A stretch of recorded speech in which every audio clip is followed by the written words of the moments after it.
Good evening, it's 5:30 and I'm going to call this meeting to order of the Oshtemo Charter Township Joint Board Meeting starting this evening at 5:30 p.m. We will begin with approval of the agenda. Do we have anyone present willing to make an approval of the agenda for the joint boards meeting? Motion to approve the agenda. I'll support. Motion by trustee Chapman and support by trustee Sikora. Any discussion on the motion? All in favor say aye. Aye. Opposed? Motion carries unanimously. Next, we'll move to item number 3, which is public comment. And at this time, if you're a member of the public wishing to make a statement to this board, now would be your time to do that. Yeah, go ahead. You can go to the podium. I first have to get in a plug for myself. I'm Dale DeLue. I'm your county commissioner. Many of you here didn't know that. If you need me, contact me. My phone number's online. I'm online.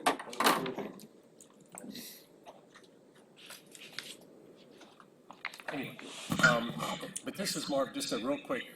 I know it's not elected officials time, but I just want to let Oshtemo board know that a couple months ago, county, we had over 60 applications for the money. Of course, the requests were 30 times more than the money we had.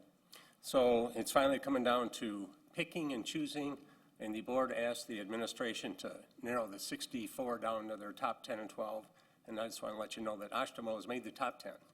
So at our next meeting, we'll be making some decisions.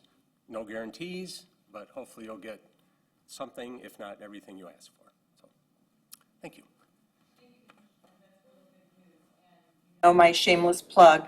Thank you for supporting our endeavor. I would try.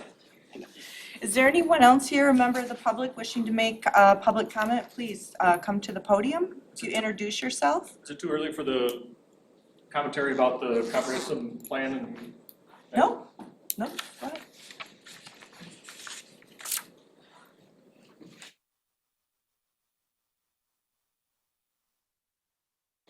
Oh, my name is Chris Scallop. I live on North 6th Street, right up the road here. We are one of the only remaining agricultural and farm in Oshtemo Township. We've been honored through the township as over 150 years in here, as our family's been here. So 6 generations strong, and but we like to be there. I make a living farming, support my family, my children. But the new plan talked about they're going to move. We are ag in our sector, so we're with the new map, and it shows down there we are ag, and we have more agricultural property or fields and farming in the H Avenue to 6th Street to M43 section than almost all the parcels further to the west. But yet we're going to get moved into what you deem neighborhood and residential. Now I have cattle, my family has had cattle, so we've not had animals that support us. We feed lots of families, lots of friends, and I'm concerned that if I get moved and go from an agriculture into now a neighborhood residential, that will be problems down the road for me. I believe that line should have been cut down 7th Street. Because from 7th Street to the east, it is. There's a lot more houses, a lot more equipment. But that particular section that I'm talking about, large parcels, actually one of the bigger sections actually within our township, 160 acre parcel there. Our family owns we own 150 on that section too, partially on the other side of 6th Street, which is not part of this, but a lot of big parcels there and a lot of big owners. That's not residential. We got ag fields in there, we spray, we operate. I mean, if you put me in an area like that, that puts me underneath other, scrutiny by other people. I believe we should be not. I think the road should get changed and transferred. That section from 7th Street to the east, yeah, great. There's a lot of people, no ag, good. But where we're at, where my farm is, that makes me nervous about rules that we're going to transfer later on. Thank you for your comments. And just as a reminder, tonight is a presentation.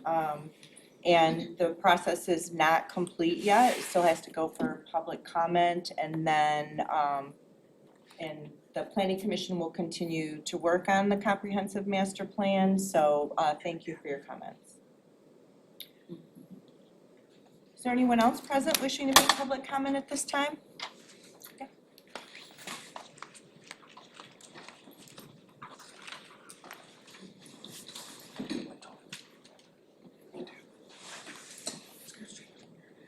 Hi, my name is Katie Schneider.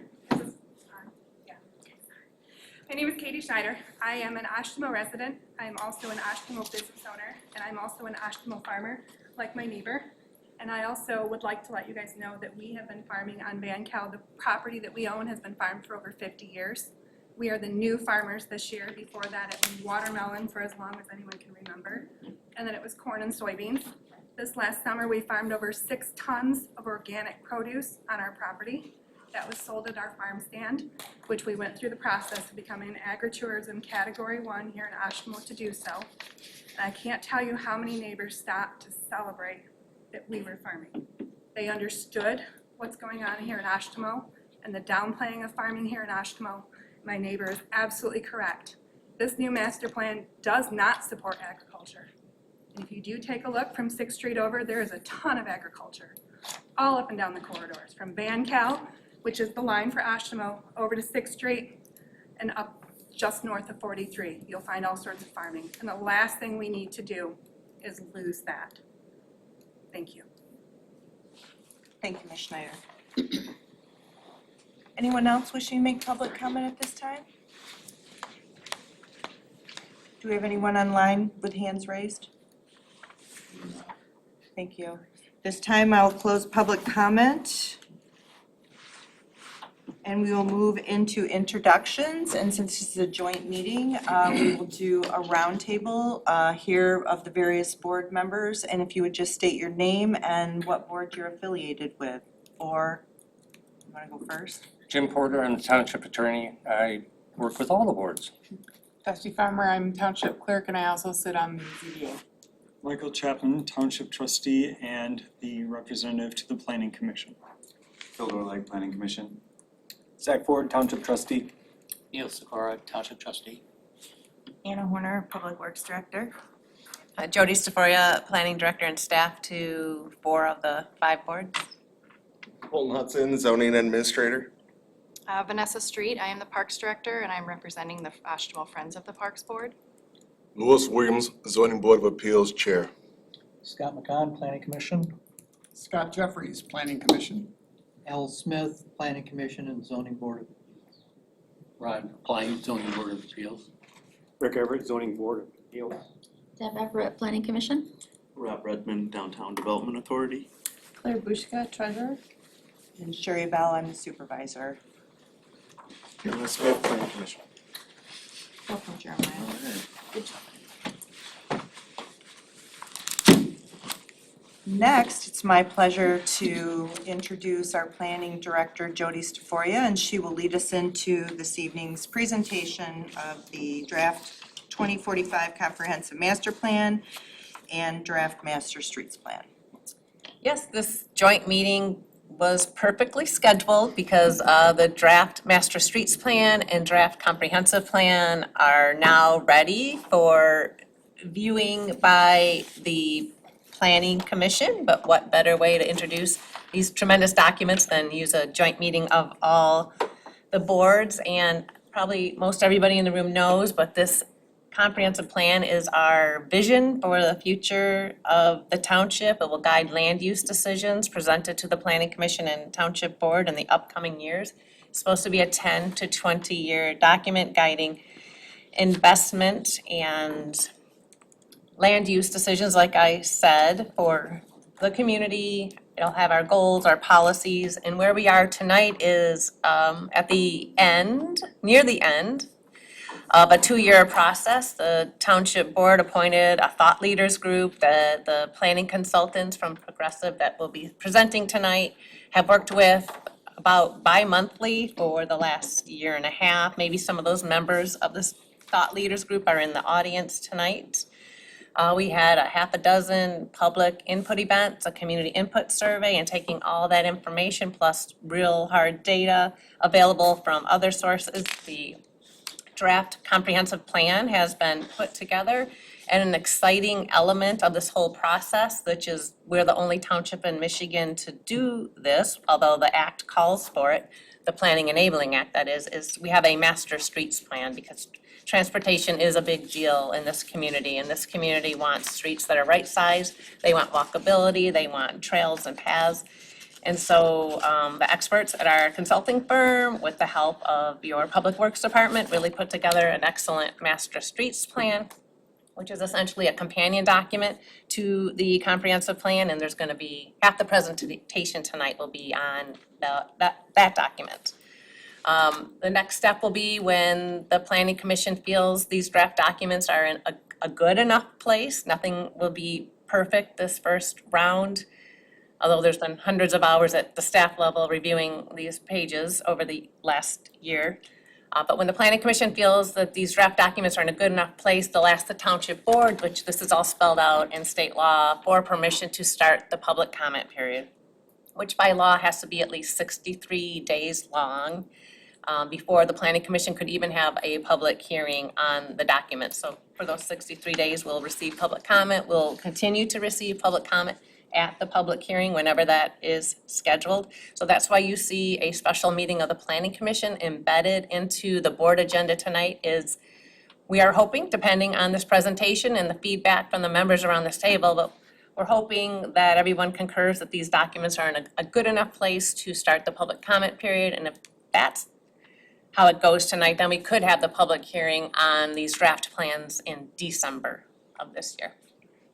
So we have two fantastic planners from Progressive AE, oh, they're over here now. Suzanne Schultz and Sarah Morning-Hilt, and I don't know who's taking it away, but take it away. I'll start.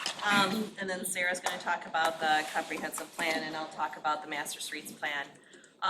First, I want to thank the two individuals that came to talk about the ag land. Really appreciate it. That's exactly what that 63-day review period is for, is to give people 2 months to be able to review and discuss and look at this document, both documents, but it also gives you kind of an endpoint, because without it, sometimes these things can go on for months and months, and so everybody works with deadlines, right? And so it is to the beginning of the conversation in the review period. So it's not, I think what's interesting is hearing the comments about the farmland is that I think what you'll find in this presentation, in both the strategy for land use and streets, is that it does really try to identify what's country and where is development going to happen. And the line may not be right on the map, but I think overall, when we look at the overall underpinnings of what we're trying to do, I think you're gonna really feel that the input that we received from the community did shape this plan, and that it is still flexible. We still have 2 months to discuss it and to have those conversations. Suzanne, either can you pull that mic toward you? I don't think it's really picking you up well. What's up here? I've never had this problem. Can you hear me now? Is it better? Room audio that's picking it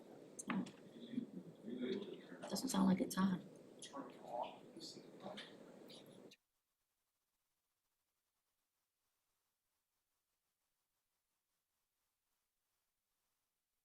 Stand over there.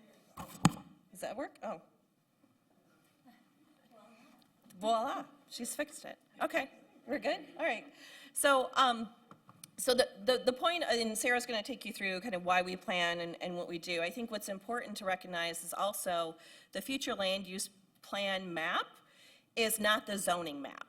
That's a whole future thing. So what we may be planning for, what might happen 20 years from now, is what the future land use map is about and what this discussion and the point of the plan is. So we can anticipate future development or future change and plan accordingly with our infrastructure and our other facilities and, and other components to meet the community's needs. And then the zoning will follow, and it doesn't mean that the zoning matches the future land use map, right? It can change over time as you get requests, as development changes and happens, you can guide those decisions. So just wanted to mention that, and This is not advancing. Try it. There we go. So really kind of the recap, we're going to cover that and then review the plans and then share what's next. So when we talk about why do we plan, it is the foundation for zoning. By state law, we're required to have a plan that describes what you want to have. Jody mentioned the master streets plan. Nearly any plan for any township that we've seen, and actually I consulted with other planning consultants who do lots of transportation work in Michigan, and I said, have you ever seen a master streets plan, like an actual document, not a map? Usually you'll just see the map, but an actual document that guides street development for a township, and the response was no. So you are very unique in doing this and really merging transportation and land use together in these conversations. The plan provides for structured decision-making, so you know what the priorities are. It provides predictability and consistency for the development community and for neighbors, so that neighbors know if development's going to happen here or not. And then the development community also knows where it's acceptable and where it isn't, and your expectations for development. What kind of development are we talking about? What should it look like? How should it work? So those are the types of things we talk about in the plan. The vision, I addressed that, but what is that growth and development? And then really being proactive, what are we going to preserve and protect? And what do we see changing over time, right? So then we can balance from a sustainability standpoint where people are located, where vehicles and other infrastructure are going to be located, how we think about our future growth and change. And so this is very clear. I think what's interesting in this plan is that there's a very clear line that we've said to the east, where you're right next to the city of Kalamazoo. You've got your Costco and your Trader Joe's and all the development that's happened. That's a different area and very unique from what you have in the western portion of the township. And we're going to be proactive in making sure that that's consistent over time. And really being good stewards, that we're balancing the natural features of the township that everyone values. The Go Green Oshtemo plan clearly wove that in, and we included that in this master plan. Fiscal resiliency is huge. What can you afford as a township? What can taxpayers afford? What are taxpayers willing to pay? Because there's a cost to development. If we have a very low-density development pattern, but we expect it to have water and sewer and paved roads and lots of services, that gets very expensive because you just don't have enough to pay for all the bills, especially over time. It might be cheap when you first build it, but how are you going to maintain it over the decades? So we went through the plan process, and I'm going to turn it over to Sarah to kind of start from there and share with you kind of where we've been with the master plan. All right. Hi, everybody. My name's Sarah Mooring-Hilt, and I've been working with Suzanne and everyone here at Oshtemo on creating this comprehensive plan. So as Suzanne has teed it up, I'm going to kind of walk you through the process and then the different chapters that exist within the comprehensive plan to give you a good enough summary of what's in there so you have an understanding of how we started, how we got to where we are today, and what those elements are that we're sharing with you all. So as you can see here, this was essentially a 7-step process for the creation of the comprehensive plan. And we started that process, especially for this work, by looking at existing planning documents. So Oshtemo had quite a few really strong existing plans, and we wanted to figure out how can we take the information that has already been gathered in these from engagement that's already been done and bring it forward into a new document. So that was a part of that initial gathering information phase. And then obviously a crucial part was engaging with the community. So as Jody said, we had multiple different touch points throughout the process where we were able to take our concrete data and blend it with data and information that we received from listening to the public. And now we're kind of in these final stages here of sharing the plan with everybody and then leading up to that 63-day public review period where we'll be addressing comments received from the public to have everything prepared for that final adoption. So from here, I'll walk you through the chapters of the plan, and then Suzanne will pick back up with how that relates to the Master Streets plan and the specifics of that. So starting off, guiding values are something that I wanted to bring up from the start here. So these were something that we wanted to just keep in mind as we were making decisions in this comprehensive planning process. What are those key things that we always want to make sure that we're going back to? So these were identified similar to some of the core values that exist for the township in general, but also more specific that we developed with our thought leader committee of kind of what are these key focus points that are important to Oshtemo that we'll always fall back to. So these are included at the start of the document, and hopefully you'll see as we go through the rest that they're ingrained in a lot of those decisions that we made. So to start about the structure of this comprehensive plan, we really wanted to focus it around big ideas. So how we're defining that essentially is these were either motivations for this project work or kind of key findings that were discovered as we started doing the project. So I have 6 of them listed here, and you'll see the theme of these carried throughout the documents, and especially in our implementation process for what are key projects that address these items. So they're shared here, and I'm going to walk through each of them on these following slides so you can get a better understanding. But these 6 items were kind of what shaped how we organized the plan and key elements that we wanted to tackle. So our first one is, I'll read it here and then I'll kind of summarize how the plan addresses it, just so you have a groundwork for the content. So first of all, Oshtemo is a connected community begins with a shared sense of belonging for everyone, from newcomers to longtime residents. So for this, we really gained this information from engaging with multiple different focus groups and then initial conversations with the community. So people really want opportunities to connect with each other. So be that the community at large, their neighbors, just having those spaces and options for people to come together as a township, as a community. So that was one of the guiding factors here. And you'll see later on that through that we're proposing some projects that would provide more spaces for this goal to be met.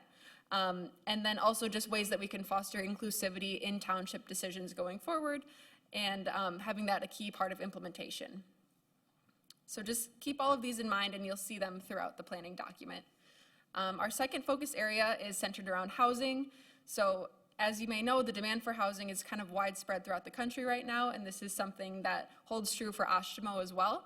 And in this, we had a plan that we could start from here that Oshtemo completed in 2023 that took a look at kind of the specifics of what housing is needed for Oshtemo. And then this is something that we've built upon through some data that we've taken in the 2024 market analysis as well. So kind of blending what we already had about housing and then diving a bit deeper with a market analysis that was done for this project. So really focusing on how do we offer different kinds of housing and housing that matches the demographics of the area. So this next slide goes a bit deeper into that, just looking at kind of what is Oshtemo's current housing stock. And there's lots more data I could have included as well, but I didn't want to have 10 slides to start off. But essentially, in taking a look at what Oshtemo is comprised of, generally it's 2.3 persons per household. So that could be multiple different compositions of that, but 2.3 is the number. And when we look at Oshtemo's current housing stock, we can see that it's primarily in this 2 to 3 bedroom category. And then in terms of housing types, we can see that they're primarily those single unit detached houses, and then kind of a mixture of different unit types after that. But some of the key areas that we're really looking at are these smaller slivers here. So how can we build up that area of housing stock to accommodate for different family compositions and the people who are living here in Oshtemo? So our third big idea that was a part of this plan was just figuring out how do we want to address future commercial development in the township. So we've seen that kind of large-scale retail goods in Oshtemo, not to say that they're done, but they're nearing closer to that kind of saturation point. And that's something too that came up in discussions with the community, is how can we have some more of those smaller scale, true to Oshtemo places come up, so that we don't just have the big box stores, which obviously provide a lot of convenience and are essential for the area and the region, but how can we kind of identify some of those smaller scale corner stores, things like that don't exist currently or that we can build upon. Our next one really focuses on our proposed place types future land use map. And this is especially because Oshtemo has grown quite a bit. So it's now the 85th most populous community in Michigan. And as we look forward, we want to make sure that we're planning for where that continued growth is going to go. So that was really an effort of what kind of development makes sense where, and as we continue to grow, where would we like to see that happen? So that's kind of one of the main factors of this future land use map is how can we carefully manage future growth as we can see it is happening here in Oshtemo. Our next point here really focuses on and ties strongly into the master streets plan of how can we increase safety in our transportation system in Oshtemo. So Suzanne will get more into detail of this later, but there's quite a few kind of areas that need a lot of improvement in terms of safety for our road users, our pedestrians in the township. And we really wanted that to be a focus of efforts in this plan, and that's why the Master Streets Plan is so crucial into this goal here. And in conversations with the community, again, we do see that there's a support for non-motorized transportation options. So how do we make it so you don't have to rely on your car to get around the township? For people who would rather not use a car, people who don't have a car available to them, how can we enhance that non-motorized aspect of the township while increasing safety at the same time? And I put this in here as well, just to kind of give you a quick overview. We go more in depth in the plan in terms of the community profile data, but just wanted to give you a quick snapshot here. You can see that Oshtemo's population has increased by 8.5% since 2013. And especially in looking at that compared to Kalamazoo County and Michigan as a whole, we can see it's quite a bit higher. So I think that lends way to why we really do need to be focusing on what future growth looks like in the township. And something else that's pretty unique about Oshtemo is it really does have quite a spread of age ranges. And I think that again speaks to why we need to be planning for everybody, because there really are not only people of all kinds, but ages of all kinds in the township. So how do we have spaces that accommodate for all of those different ages that live here? So that kind of goes through our introduction. And then this next section here, I'm going to kind of give you a snapshot of what engagement looked like for this project. So a little bit of a summary here is our engagement is summarized in that box on the left there. And as Jody mentioned, our thought leaders were a crucial part of this project, and we had 9 meetings with them throughout the project. We had 3 community pop-ups, and I'll share details on all of these on the next few slides. We had 3 focus group sessions that kind of dove into key topic areas at the start of the planning effort. We had 2 larger scale community gatherings, and then we had 768 survey responses, which many of those were for the comprehensive plan specifically, and then about 230 of them were specific to that market analysis study that was done. So initial summary from all of this engagement with the public, I wanted to call out kind of 3 key areas that came out as focus points of what we were hearing from people. And they go back again to those big ideas that I shared. So community connections and sense of place were a major one. So that kind of lends into creating public spaces, public programming, but also the idea of creating place through having more of those smaller scale commercial establishments, walkable areas. How can we make people really know they're in Oshtemo?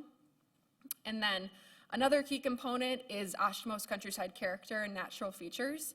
This was something that was both present in the 2017 master plan and something that we definitely heard again in this go around. So that's something that stewardship really comes into here, and figuring out how do we preserve areas to make sure development doesn't happen there, and where does it make sense to develop.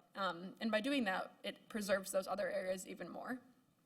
And the final element, maybe sound like a broken record with this one, and again, why the Master Streets Plan is so crucial, is that fostering safe mobility for all was something that we heard throughout the start of the project and throughout all the meetings that we had as well. So just a little picture break here for everybody. I threw in a couple pictures here of some of the meetings that we had with our thought leaders. We had a group of lots of different individuals in the community that came and shared their insights and kind of made sure that we were on track with the work that we were doing. And that was, you'll see kind of workshopping that future land use map, where should we maybe start brainstorming that things should be going, drafting those guiding principles together. And just having that kind of hands-on time to sit and brainstorm together was a crucial part of our thought leader group. These are those 3 pop-ups that I talked about. So these were essentially just making sure that we were in places that people were going to be, since we can't guarantee that people will always be able to make it to our kind of larger community meetings. So we had 3 of these. One of them was at Shred Day. We were set up with a tent with some activities and just kind of discussion points that we had there. And then we set up at the Wyatt apartment complexes outside. And then our final one was at Music in the Park. So we were able to talk to some people at those events and gain some insights to take back with us. And then our focus groups, and we only got 1 picture actually here, but we had 3 different focus groups. We had a diversity, equity, inclusion, and access focus group, community safety group, and a group that really just kind of brainstormed what is the future of Oshtemo. So those were those kind of specific dialed-in conversations about certain topic areas. And then finally, we had our 2 larger community gatherings. So the first one was our ice cream social event. This is where we really dove into the visioning and kind of those initial, what are the strengths, challenges that we need to keep in mind, and then kind of what is the vision for the future of Oshtemo. And then breakfast for dinner, which was right over in the fire station, and we sold out of pancakes a few times, and it was a really fun event. But that one was more where we were able to share the proposed vision statement and start introducing our place types. So I'll talk more about those later, but those are kind of a really strong part of this plan in identifying where development happens, but more specifically, what does it look like in that area? So that was something that was heavily introduced at this breakfast for dinner event. And then finally, to kind of wrap up the engagement portion, we had a community survey that shared all of the different place types with the locations that we were proposing, the descriptions of what was going to be in there. We talked about some non-motorized elements and green space components in this survey as well.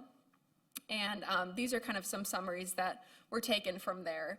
And I grabbed a few snapshots of comments too, and it really focused on kind of how can we have those gathering spaces, community parks, areas to meet and gather, focused on kind of walkability, what can we have that's within walking distance from our houses. And then again, a lot of the stuff that I've already talked about as well came up into the survey, which was a good checkpoint. And it also, being that we had a lot of the content developed, we were able to make some changes based on feedback from that survey. And this was something I wanted to put in here as well, since it was kind of something that we saw both at the in-person ones and the online survey results.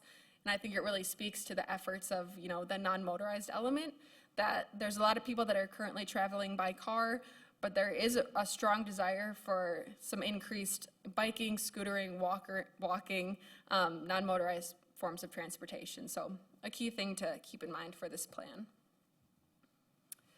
And also the idea that I've shared briefly here already, there are some initial plans that we're trying to work through for how can we develop more of a township hub kind of right at this area that we're sitting in. So obviously that's not changing the features that we have here. It's more so building upon them because this area was identified as a real strength of the township and kind of viewed as a natural center. People think of the library, the township, the park. There's great amenities here. So we want to know how can we provide more for people to spend more time here, have more programming here, and just encourage people being able to come here and spend quite a bit of time gathering. So that's something we'll talk about later in the presentation as well. So jumping into chapter 3, from all of that introductory data and the data that was gathered from talking to the community, we drafted a vision statement and goals. And from here, this is kind of what gave way to a lot of those place types ideas, and then you'll see them reflected again in our implementation recommendations of how do we make these goals turn into reality. So starting off, we have our vision statement, and it's a long one, but there's so many details that we wanted to make sure summarize the efforts that we're trying to do here. So the vision statement is, Oshtemo is a community designed for everyone. We are connected, adaptable, and diverse, creating opportunities for shared experiences and recreation. Future decisions will support balanced growth and quality of life for residents, visitors, and businesses alike.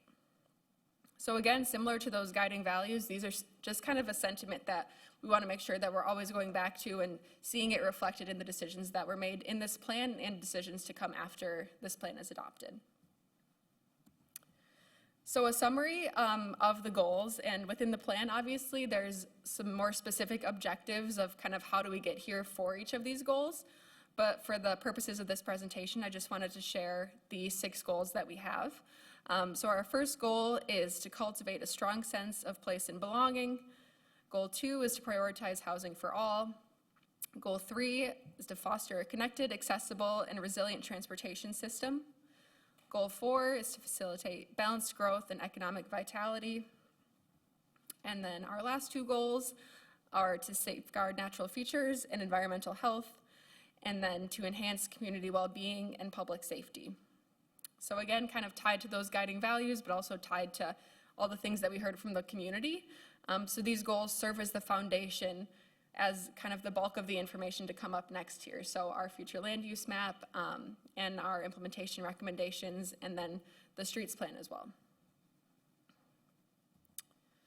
So our next chapter is our place types chapter. So really talking about place matters, and the way that you design place has an impact on your experience of the place and the whole development of a community.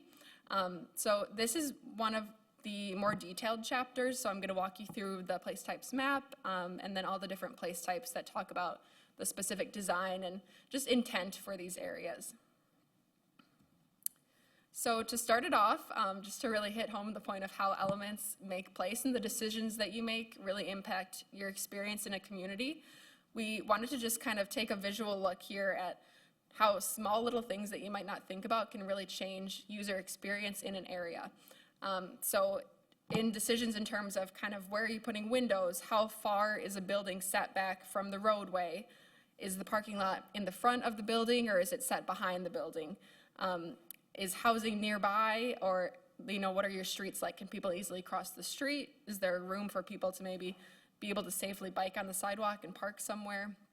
So it's kind of all of those little decisions that can really dramatically impact your experience of walking in these areas, and how just making those design requirements part of our different future land uses, we hope to create places that really fit the context of that existing area well. So I'm going to initially share this map, and I have it pulled back up again after we walk through all the different place types descriptions.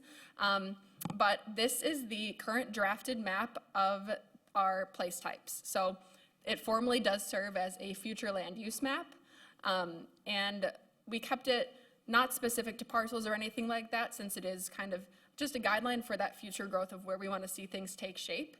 But it includes our 6 different place types.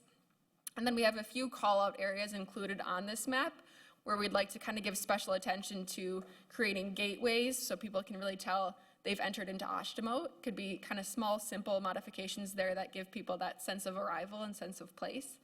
So we've identified those on the map, and then also our Oshtemo centers. So that kind of goes back to what are focus areas that we want to make sure we're enhancing for opportunities for the community to come together and spend time and have events in those areas. And we have 2 of those identified on our map here. So again, we can always come back to this map and talk through questions or anything like that as well. But for now, I'll kind of walk you through the descriptions of the different colors that you see on the map here, and then I'll pull the map back up for us to take another look.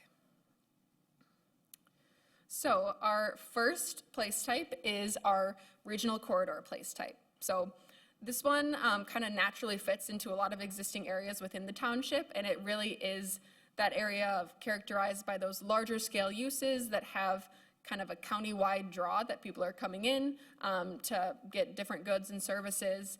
It's easily accessible, and it has those kind of traditional large-scale commercial elements to it.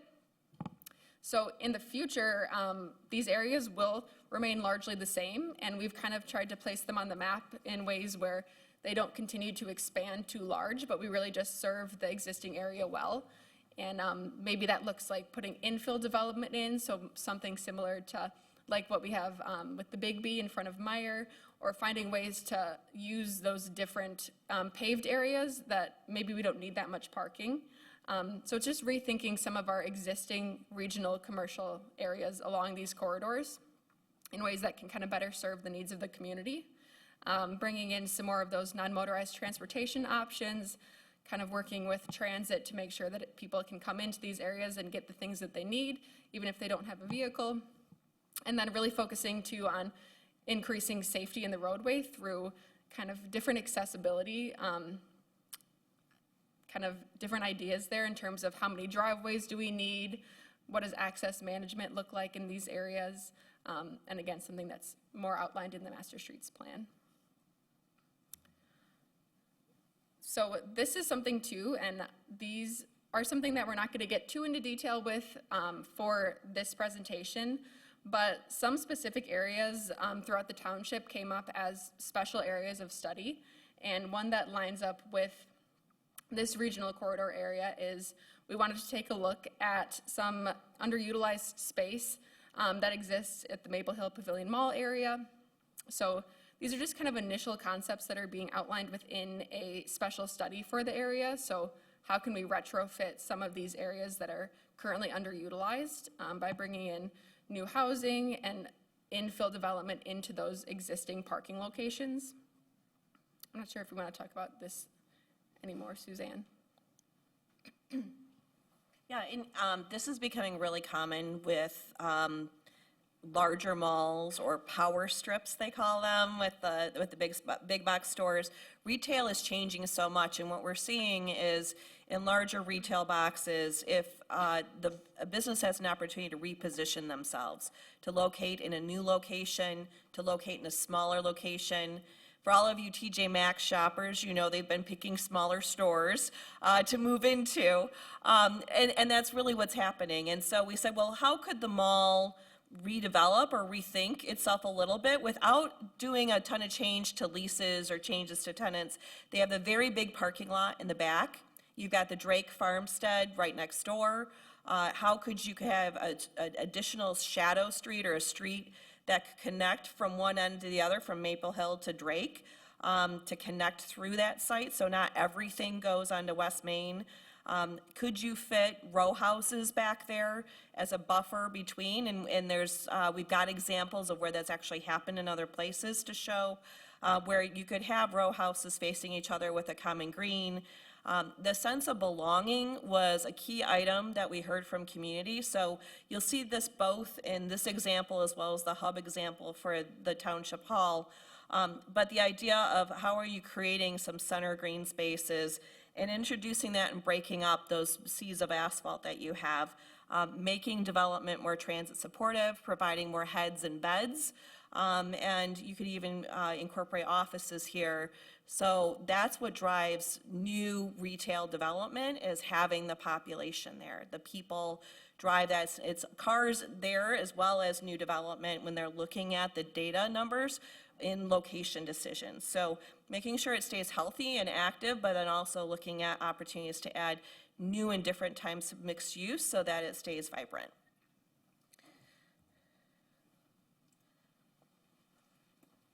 All right, so going into our next kind of commercial mixed use category for our place types, we have our neighborhood mixed use place type.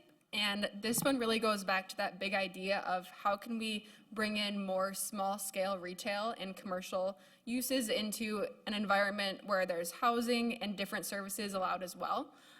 So really hitting home to that mixed use element of the space. And this is something where we'd like people to be able to walk to these locations, where there's some public spaces located within them, and housing that's nearby to support these smaller scale kind of corner store, grocery, local amenity areas. So for this one, it would be bringing in more of that mixed use element. And that's something that exists in some areas of the township, especially we want to focus this into the area where the DDA exists. So building on what is already here in Oshtemo, and then on the map we've identified some other potential sites that would be supported well by smaller scale commercial of this sort. So often located near our different housing options within the community, and walkable areas so that these can be supported by residents being nearby. So building from that, we have our neighborhood residential place type, and this is one that is commonly paired nearby these smaller scale retail options. So for the neighborhood residential place type, this is where we'd really like to bring in kind of just some of those mixed diversity in housing types. So it'll still kind of have that walkable urban and suburban residential feel, but there will be a variety of house types that would be permitted in these areas. A keynote with this one is that it really depends on the context of the existing community. So some areas might make more sense for maybe kind of 3 to 4 unit development, where some areas might make sense for a larger set of condos. So it really will kind of be dependent on what exists in that area and what kind of diversity in housing can we fill in this segment without having it conflict with existing uses in the area. This again brings us to another one of our special studies, and this is the location that is just north of the area that Suzanne was just speaking about. And this is an area that exists to bring in some of these different housing types and kind of thinking, how do we design a neighborhood that is nearby retail and regional corridor amenities? Suzanne, did you want to build on this one at all too? I mean, and it's really based, we also looked at how streets could connect, what the soil types were, how would you do regional stormwater management, and really think about, especially given the soil types, and you also have slopes on the other side, but the soil types, stormwater management, how do you think about cluster development? So you're preserving some green space. Also, where are parks as you develop? I just was in a city that never thought they were developing like a township and like a rural township, and never thought as they had development happening, where would public parks go? And so now they're trying to figure out how to put public parks in areas that they didn't plan for. And so this special study identified kind of what would a strategy for public parks be? How do you work in useful green space for residential development? And kind of how do we think about the types of development that we want? I mentioned the environmental features. We also looked at Lodge Lane and the steep slopes, wetlands, and soils there because they have environmental constraints. And how do we think about future infill development that's context sensitive but also environmentally sensitive? And what do we need to change to make that happen? So for example, we looked at the regulations for steep slopes that the township currently has, and whether or not that helps or hinders development, but also kind of how does that work with the environment and our overall goals and overall practices. So there's some recommendations in the special study regarding that. Okay, so up next we have our second residential category. So this is our countryside residential place type. And this one is more for areas that are characterized by that single lot residential development within largely the western portion of the township that kind of already has those larger lots and natural features and countryside character that exists within it. So these areas will largely remain the same and have been designated quite heavily to the western side of the township. And as I mentioned earlier, in an effort to really preserve these areas, we're wanting to gear future growth towards the eastern side of the township in order to preserve these areas. So in doing that, we want to make sure that lot sizes stay large, because that's something that kind of naturally prevents areas from being split up for housing developments and things of that sort. And those are kind of some of the key things that take away from that countryside feel. So lot sizes increasing would be an element of this one to preserve that character. And then we want to make sure that different from the neighborhood residential area where we'll have lots of different street connections, we do still want to make sure that countryside residential areas, that neighboring developments have connections made to them, connections to major streets for ease of movement within those areas. And again, kind of a continued focus on environmental stewardship in these areas. So how are we making decisions that support these countryside features of the township? And our last kind of major place type that we have here is our Innovation and Industry District. So this really takes into account the different kind of research, education, light industrial, manufacturing, and kind of those just innovative uses that are on the horizon. So these areas will really support a diverse mix of industrial, research, educational, office, and technology-driven uses, serving kind of as the centers of employment for the township with that economic development focus to them. So an element of this place type is we've really tried to position these areas near major highways and easily accessible points for the different service vehicles that will be potentially utilizing these areas. We're focusing on that modern campus layout and making sure that there's sufficient buffering and kind of uses that surround it that are complementary to this kind of use. But again, kind of focusing on that light industrial, smaller scale, but provides jobs and kind of innovation through education and research to the area. And then this place type is largely an area that already exists throughout the township. So they were just something that we wanted to identify on the place types map. And it's those kind of key areas where parks and preservation exist or are a focus point of that spot. So these will be areas on the map that you'll definitely recognize which parks they are, and areas that we want to make sure stay strong into the future of the township. So after all of that, I wanted to bring back up the place types map, just since you have an understanding of what the different place types are. This again gives you a moment to look at where they all shake out here on this proposed map. And then it's something that obviously will continue to be able to be remedied as we go through public comment and everything like that, but wanted to bring you back to this map after learning about the different place types. Does anybody have any questions at this point?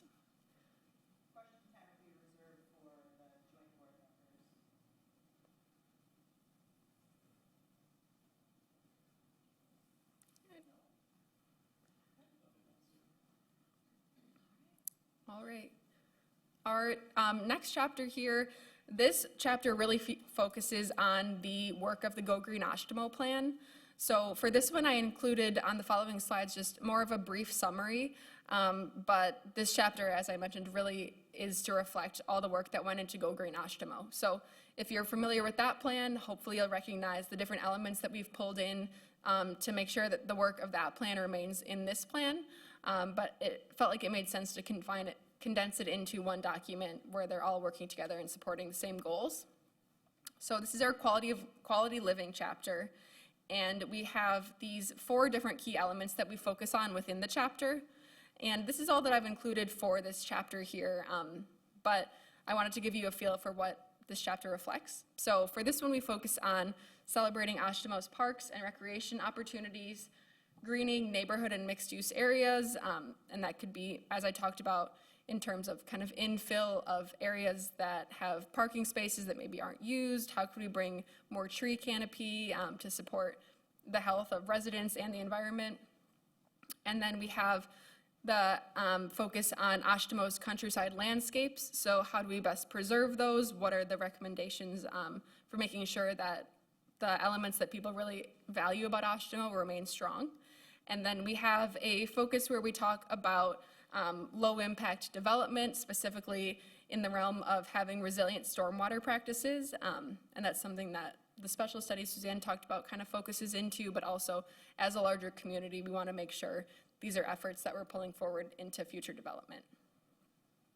So that one's a bit shorter of a summary, but wanted to save time for this next chapter that is another strong element that goes into the Master Streets plan.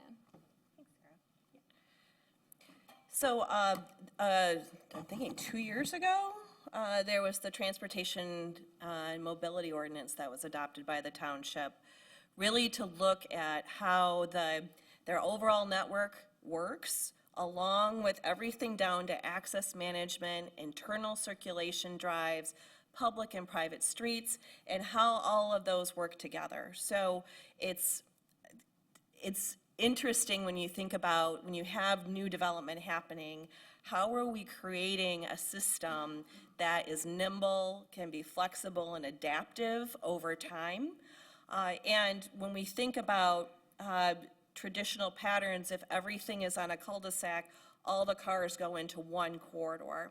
And when we do that, the exposure to drivers or pedestrians or cyclists, if nothing is connected, increases substantially because you're putting everybody in one spot rather than dispersing them out. So the Transportation Mobility Ordinance addressed that quite a bit.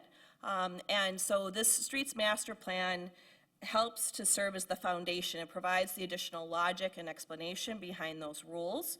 And it really takes in the work that the township's already done for complete streets and access management and puts it into the plan in a way that starts to talk about how these two things work together. How does land use work together with transportation? Because certainly the fit of one goes with the other one, right? What's the capacity of the road to be able to serve the development that you want to have? And where are the right investments to be made? So accompanying the place types map that Sarah just covered, we also have street types. And where do the street types go? Is it a regional connector street? How does that work with a neighborhood street or a collector street? And so we describe what those street types are in context to the land use. We looked heavily at accident data, crash data, and what's been happening in Oshtemo. And that really is the underpinning, and it really, I think, for all of you, the concern that you've expressed over time about the amount of crashes that happen in Oshtemo. The same number of crashes that happen in Oshtemo over 5 years is equivalent to 1 year in the entire county. You're only 9% of the population of Kalamazoo County. 20% of the severe and fatal crashes occur in Oshtemo. So when we're talking about this context and what we're trying to do goes back to safety, goes back to quality of life, goes back to the ability for all people of ages and abilities to be able to get to work, for them to go to school, for them to get to the grocery store or the doctor safely. And so when we're understanding, who's at risk and how we're putting them at risk by design, because we do have choices in how we design our street network, how we design our land use patterns. Those are all choices, right? Those are not things that like somebody else told you to do. You guys are the policymakers. You decide what the land use patterns should be. You can decide how we're going to design our streets. To some extent, we've got the county and MDOT in this case, but the document is intended to help influence those discussions with the road commission, with MDOT, and the why, providing the why behind it, because of the need for safety in this township, because of the vulnerability of the people who live here. 75% of your crashes involve a pedestrian or a cyclist who gets injured, right? Those are severe incidences, right? So you might have, of all crashes, only 1% involve pedestrians or cyclists, but yet 75% of the time they're likely to get injured. So when we look at that and we develop those guiding principles, similar to the guiding principles we had in the comprehensive plan, we focus on safety, we focus on connectivity, complete streets, and economic vitality. So we're not saying, well, this is just nice to have. These are really fundamental, foundational things that over time in the township, in the decades going forward, are going to continue to be important priorities and will support the economy, support the character of the community and the citizens that live here. So it involves a paradigm shift from just being only auto-oriented to thinking about multiple modes, right? How do we think about that and the land use patterns that support those multiple modes?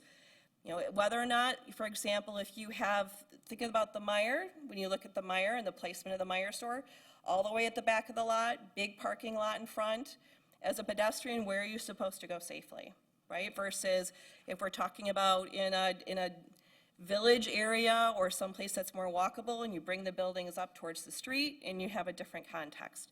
So how do we integrate that land use and transportation piece? How do we think about accessibility over mobility? We still have to move cars, not saying we don't. We still have to get people around town, but access is really important. How do we think about sustainable development, right? How are we paying for this infrastructure? Where does it go? And how does street design play into that to serve the people of the community. So we actually ran some development scenarios looking at status quo. The yellow is current township zoning. We took the housing demand from the Upjohn Institute, which is 750 units, it said is needed in the township based on their housing study. So we used their data. And we compared different types of development and what that meant and what that would be the equivalent of in terms of miles of infrastructure or linear feet of water and sewer, of roads, and how that looks, and then in land area, how much are we consuming?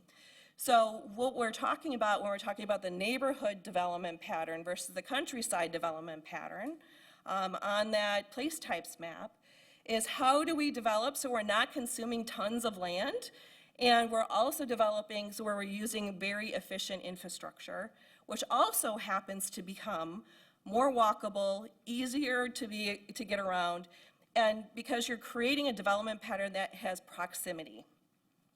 So if the taller buildings on the top are more like downtown Kalamazoo, but you guys are more kind of below the bigger buildings, you can have shorter commutes, lower fuel costs, lower reliance on cars, you can be more physically active, have convenience, which gives you more time. So how do we build this stuff into with that proximity mindset so that those things are working together, and also with transit. So this is a transit map that's overlaid on where the neighborhood and mixed-use place types are located at.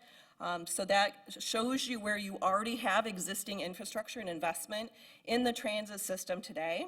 And so when we think about development patterns and being transit-oriented, those are areas that already you have now, and then it's choices about how do you want to develop around those stops. And for the rest of the areas, how do we think about connectivity? And so in the Master Streets Plan, we have kind of a 4-step, look at the topography, look at wetlands, look at the connections, look at other road ends that are currently in the township. How can you connect them so that you have multiple ways to go? It also is a big benefit for public safety. So if you look at Lodge Lane, for example, that neighborhood has almost 200 houses and one way in and one way out. So how do we think about having street network that you could have a second alternative way to get in, right? So that there's more circulation and more choices. There's a water main break and the street's closed. So there's lots of different reasons to do this. It also reduces those trips and provides that opportunity for people to walk and bike without having to go onto the major road to be able to get to the neighbor's house. And so in the Master Streets Plan, we also have a non-motorized decision matrix, talks about the network MAC for non-motorized facilities. It aligns it with the place type to tell you what kind of facility should be designed in the street typology, kind of the level of users that you're expecting, and then kind of how do we walk through that process. So that's described in the Master Streets Plan. The street types, we've had a lot of discussion in the past about sidewalks, no sidewalks, bike paths, where do they go? And so by identifying the different street typologies, similar to the land use patterns that Sarah covered, we also talk about what should the buffer zone be, is sidewalks, vehicle lanes, whether or not there should be parking, and how does that work based on the adjacent land uses, and where did those go? And then we include design recommendations about right-of-way. Some of them align with the county's requirements, some of them do not. And so there's also a discussion about public, how do we think about public or private, which is what's covered in the Transportation Mobility Ordinance. So thinking about the facilities that we need to have here based on the capacity of the road, based on the types of land uses, and the number of people who are likely to use those facilities. And then also kind of just general context. So when we think about, for example, the countryside connector, having natural road edges, right? Having a shared use path, but maybe you don't need sidewalks. You've got the shared use path instead. So we describe in the plan what should be where for which street types. We also identify, based on the safety data that we collected and the locations of the crashes and the crash types, what safety countermeasures could be employed to make the facilities better for people. So what is the safety benefit to the proposed improvement in the countermeasure? So this is a pedestrian hybrid beacon example. You'll see below applicable typologies, like where could you use this in the township as a countermeasure to improve safety. So we use that. This is from the Federal Highway Department. So it aligns already with existing standards that are out there and the Safe Streets for All recommendations. We also talk about prioritized projects based on the criteria of connectivity, accessibility, safety, feasibility, and funding, and we scored those things based on the projects and how those would fit in based on location and those needs. So that is also included in the Master Streets Plan from an implementation standpoint. And we included additional recommendations on how to coordinate with Kalamazoo County Road Commission on how those pieces kind of can come together and think about increasing that safety, such as the Road Commission right now has a DDA policy.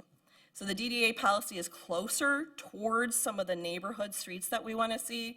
How do we just not have that apply to the DDA, but the entire area that's designated for mixed use or for neighborhood, right?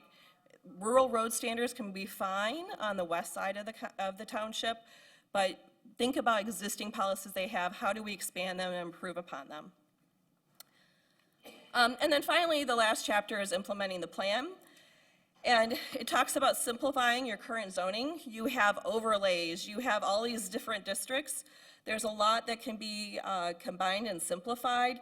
There's different ways to do it. So it doesn't mean that everything happens everywhere, but through special land use, through different criteria, we can simplify the ordinance and make it easier to use, both for staff and the general public.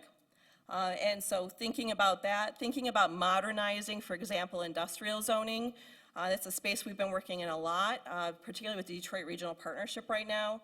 Modern manufacturing and innovation, the current industrial standards are made for heavy manufacturing, right? Those heavy uses, there's lots of nuances now when you're talking about white rooms and labs and technology and how those work. So recommendation for zoning is to update that and modernize it a little bit.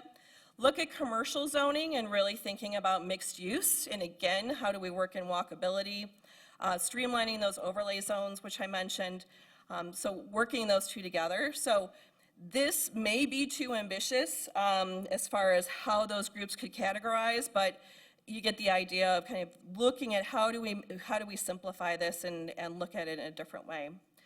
The areas of change are highlighted in this. Again, this does not mean that you would take the map and just impose a right over zoning. It just shows areas of potential change that you would consider. So for example, there may be an area that is currently vacant today, and you say, well, it could be neighborhood tomorrow, but we're not ready to change it. We want to wait. We know it's in the future land use plan for 10 years from now or whenever a developer or a property owner wants to come and talk to us. For now, we're going to keep the zoning the way it is, and then when they're ready to change and they want to petition the township to do that, then the township can refer to the future land use map and go, were we anticipating this or not? Some of this is also based on the location of infrastructure, existing water and sewer lines or proposed water and sewer that you have on your utility map. So kind of what are we anticipating in the future and how might that change? Having said that, this map may not be perfect. That's the purpose for the 2-month review that everybody has a chance to comment on. You had your 2 people here today, and we may say, that doesn't make sense going in there. We need to snap it back a little bit, and that's okay. This is based on kind of looking at the utilities, looking at demand, looking at possible development in the future, and thinking about how that might occur. But your feedback and the community's feedback is the purpose for the 2-month review. And so finally, the implementation strategies. What we did for the methodology is Sarah covered those big ideas, and we arranged the priority items around those big ideas to talk about projects, policies, and programs, and what level of priority they should have. We met with the township staff team and talked about ideas they had for projects and how we could include those. Sarah had mentioned and alluded to kind of this forecasting of a township hub. One of those, that's one of the bigger ideas, based on the information that we had from surveying the community and talking with them, this idea of a township hub and what that could look like in this combination with the library, and supervisor has met with the library. Preliminary discussions, but how do we think about, could we move where the drive is for the fire station so it aligns with 7th Street? Could we think about creating a plaza area that really pulls people in?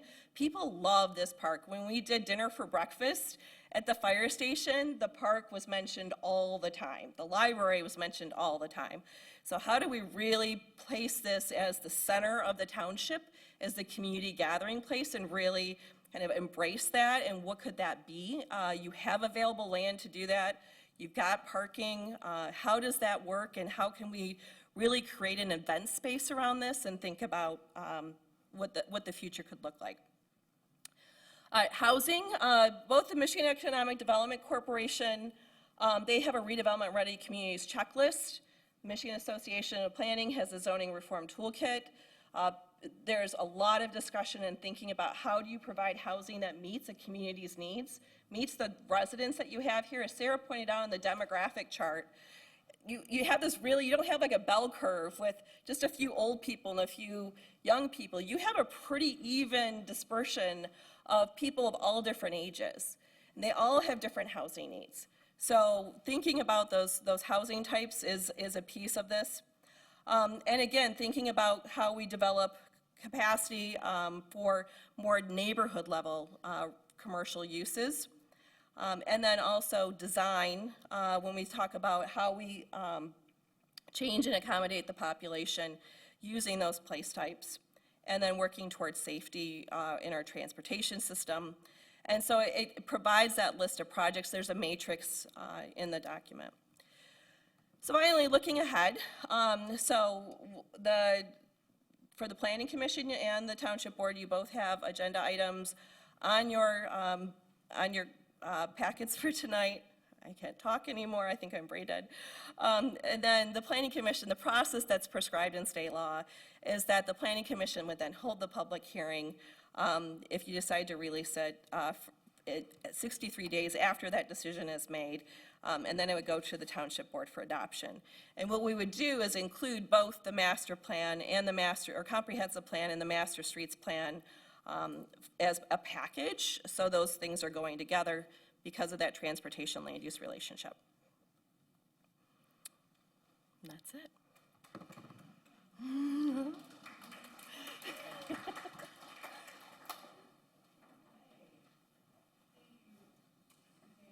I do want to take a moment, though. Do any members of the joint boards here have any questions for our Progressive A&E friends here?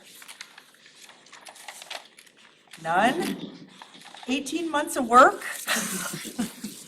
I am particularly proud that, and for those of us that have been around for a minute or two, that in this master plan, we've incorporated the Go Green Oshtemo plan, we've incorporated the housing plan.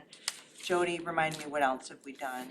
West Main Street sub-area plan. Sub-area plan. Maple Hill Drive South sub-area plan. And so, and why that's important to me is it's been an investment in those plans and that process by the township for a decade. I think Go Green Oshtemo is almost a decade old. And so to take all that work and then add on top of it the new work, the events and the surveying of the community, I think is just outstanding. And so before we close this meeting, it occurred to me as I was sitting here that the draft plan is available on the township website, and but I live with my father who isn't going to jump online and read that plan, and so I want to acknowledge that we do have the capacity to print this plan for you if you would like a hard copy.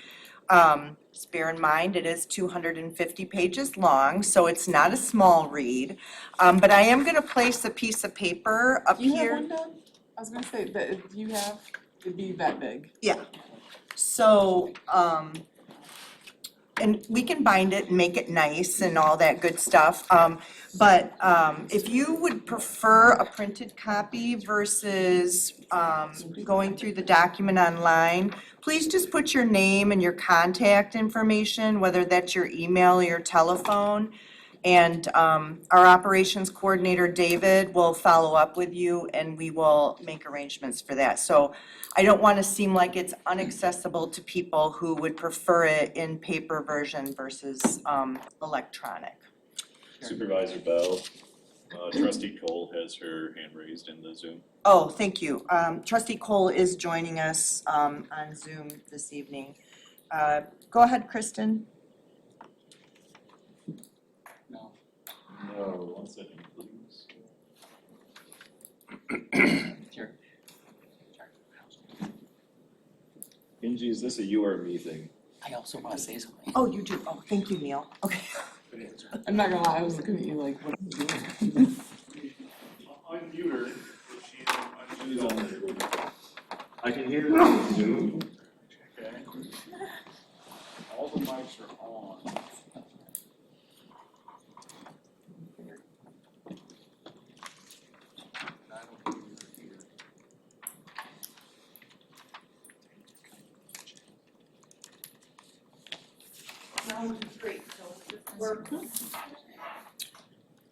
That's why I asked for a printed one.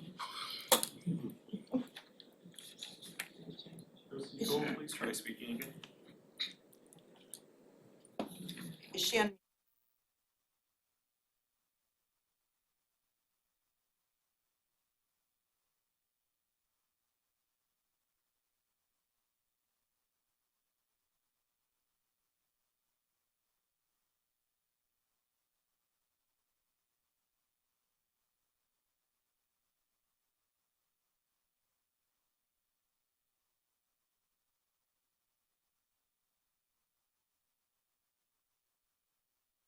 Thank you. I wanted to thank the group I was a member of the Thought Leaders group. It was a great experience, lots of sharing of ideas, and really appreciated that opportunity.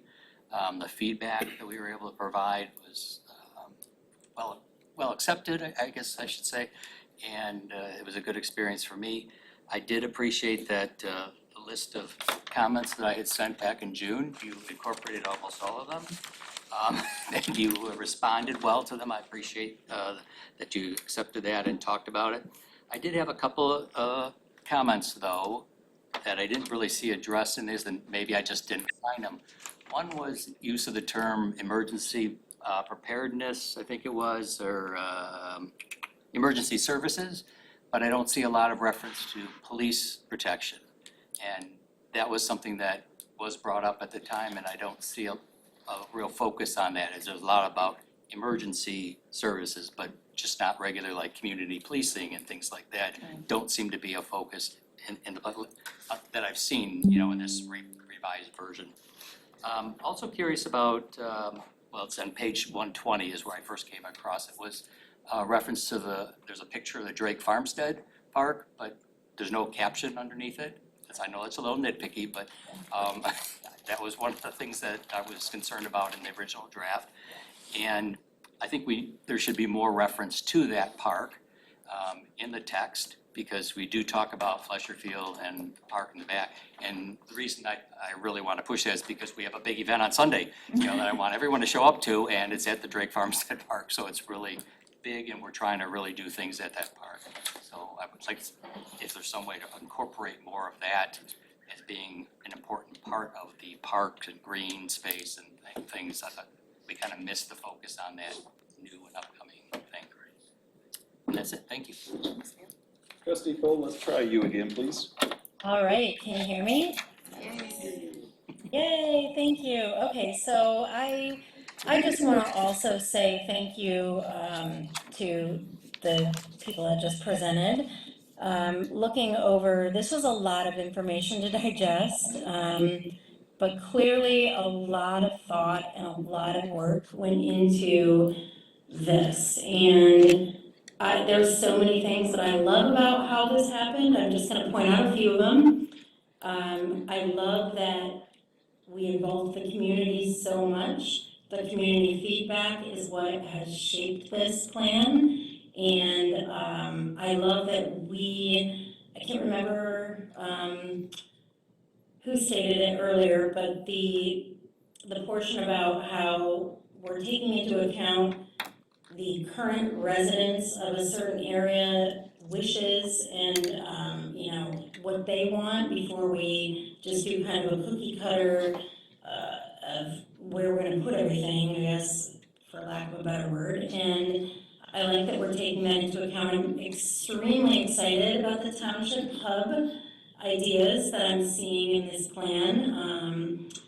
I'm very excited to see that come to fruition and very surprised to see the traffic statistics, particularly fatalities and serious injuries. And my immediate reaction was, oh my gosh, this needs to be investigated, figured out, prioritized, and I read a little bit further below and I'm like, okay, it already is. So I'm glad that we are prioritizing the non-motorized pathways and safety for, non-vehicle,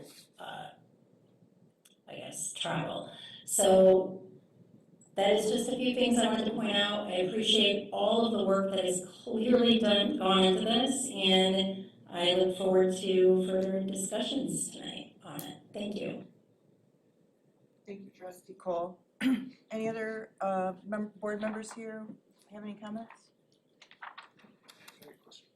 Oh, yeah, go ahead, Jeremiah. In the packet, is there an area speaking to the housing and the level of housing needs, like market, workforce, market rate, et cetera?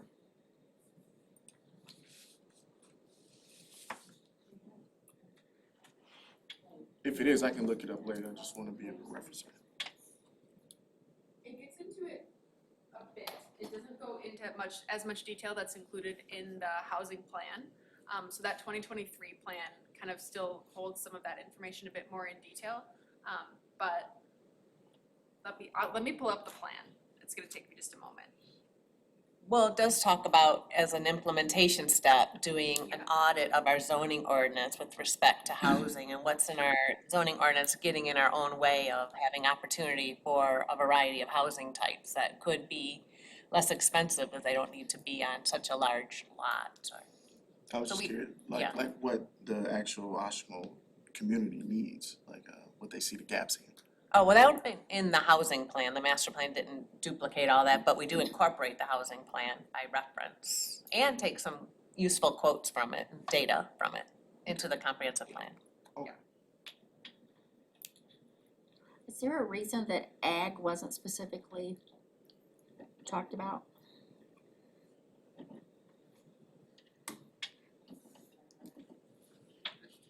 There is a section in there. There is a section in there that I remember reading just now about ag. So we did, I'd have to go back, it was one of the first things we did, and I don't know if Sarah can remember. I know one of the first things we did is we looked at historical land development patterns or land use patterns in the township. And the amount of, is this not on?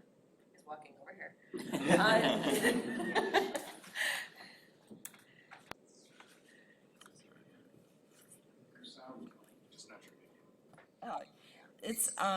So I'm sorry if you didn't hear me. So what we did is we looked at historical land use patterns in the township and found that the amount of ag loss, that there's been a lot of land conversion and there's very few parcels that are left that still have agricultural uses on them.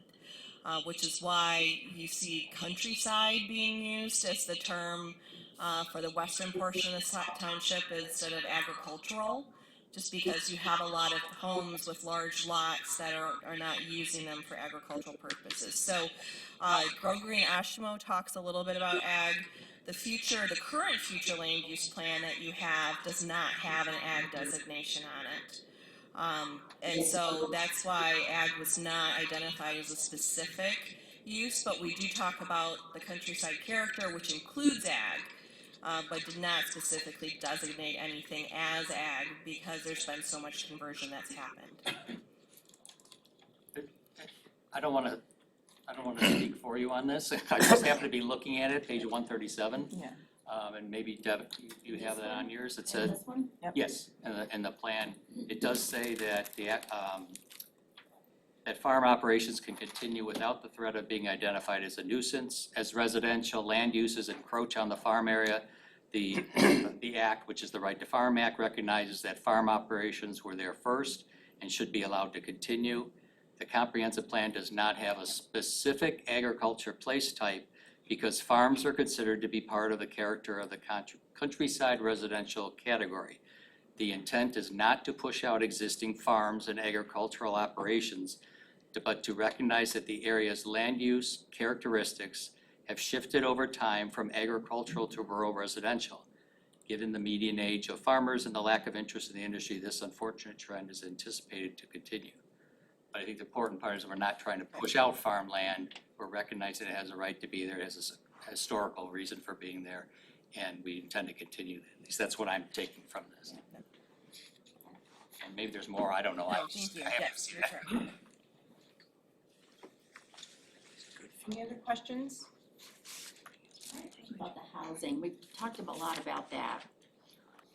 That we should have, what was it, 750? The Upjohn Institute identified 750 units.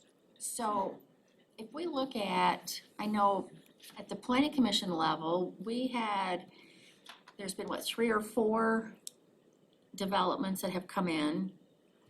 One of them came back and said he couldn't afford to build right now. There's 2 that have been started. The Sunset Point and one right over here. The one on 9th Street hasn't started.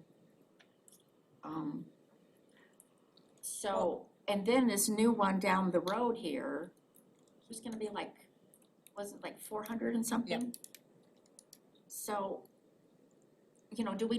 how much do we need to concentrate on chasing that number? Because, I mean, obviously there's something, this one down the road here puts us almost to what they're saying we need. If everything proposed comes to fruition, including a large expansion of the manufactured housing community on 9th Street at Fountain Springs, I think, we would have 840. But the market study that was commissioned as part of this master plan said we could absorb 1,500. The housing plan said we need at least 750 in the next 10 years, well, 7 years at this point. And then that doesn't even include how many individual building permits have been issued over the last, 2 or 3 years. Because those would need to be factored in as well. Well, they'd have to be on, lots, typically. Well, but it's still housing. Yeah. You're counting how many. I think one of the interesting demographic trends that we're seeing, it's statewide and we're seeing it in other communities, and I'd have to look at specifically your numbers, but what we're seeing is not necessarily a lot of, there's new people clearly moving in, but it's not as many as you would think based on it's households that are driving the change. So you might have a 1% increase in population, but a 4% increase in households. So that's one interesting dynamic that's changing. So you might have had a married couple that got divorced. So you had one household that became 2 households. Or a college student that was living with you that now has moved out and created a new household. And that's really a trend. We're seeing it's been a nationwide trend for now 5 decades, statewide, local, that the number of persons per household is declining. And as a result, the number of households are increasing. And so even though your population number may be climbing, you might have had the 8% increase in population, but you could have had a much larger increase in households. So that's also driving the housing market in different and unusual ways, that it's not kind of a one-for-one when you think about, well, our population is increasing, so this is the number of housing units we need. So that's kind of one of the strange things in some of those housing studies that has been an interesting trend. And I think depending too on the West Michigan market, we are seeing increased demand, and It depends on how healthy the region is. There's lots of variables, cost of land, lumber, labor, how do all those things work? And really what you have control over for housing is the laws, is your zoning. And how do we adjust that? And having that range of housing types allows for a different range of price points, because you can choose a 1-bedroom instead of a 5-bedroom to move into. So that's part of that's where the strategy comes from, is that range of housing types, but also the market will also help drive it, just because the costs are so high now. They're not gonna build if it doesn't make financial sense.